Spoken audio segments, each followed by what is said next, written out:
Adhiraj Panigrahi Khariar BJD प्रार्थी। नुआपड़ा जिला खरियार निर्वाचन मंडली रे अधिराज पाणिग्राही को बीजेडी दलीय प्रार्थी रूपे घोषणा करिछि। तेबे एही घोषणा पर खरियार बीजेडी शिविर रे खुशीर लहरी खेली जाइछि। श्री पाणिग्राही युव और टाणुआ नेता होइथिबारु कर्मी महल रे उत्साह देखिबाकु मिलिछि। अंचल रे विकास धारा को आगे नहीं ओडिशा मानचित्र रे खरियार निर्वाचन मंडली को एक स्वतंत्र स्थान देवा पई अहरह प्रयास करिवे बोली श्री पाणिग्राही प्रकाश करिसंती। एहा सहित खरियार विधानसभा और कलाहांडी लोकसभा आसनरु बीजेडी प्रतिनिधि को निर्वाचित करने पई जनसाधारण को आशीर्वाद भिक्षा करिसंती।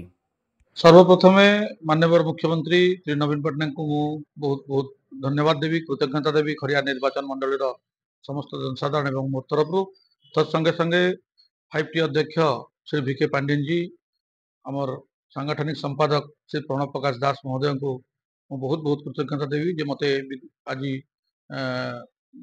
विजु जनता दल प्रार्थी हिसाब से खरियार निर्वाचन मंडली निर्वाचन लड़ाई मत आज प्रार्थित्व कर अनेक अनेक कृतज्ञता एवं धन्यवाद देवी। खरियार निर्वाचन मंडली भाया गोटे गुरुत्वपूर्ण निर्वाचन मंडली दायित्व माननीय मुख्यमंत्री मत देइछंती। आगामी दिन रे ए निर्वाचन मंडली को ओडिशा मानचित्र रे गोटे स्वतंत्र स्थान देवार प्रयास करिबो। माननीय मुख्यमंत्री जन कल्याण योजना आज ओडिशा को भारत वर्ष नंबर 1 राज्य रे परिगणित करवार जो संकल्प यात्रा रे आज खरियार निर्वाचन मंडली लोकन को शामिल करिवार जो प्रयास माननीय मुख्यमंत्री करचंती सेति पई मो कृतज्ञता दोची। निश्चित रूप से खरियाल जहाँ सब विकास भूमि कार्यक्रम रही जाइए गत 5 वर्ष भितर विधानसभा रे अक्लांत परिश्रम करी आमे अंचल विभिन्न समस्या को उपस्थापन करी बहुत कार्य आमे हासिल करिचु।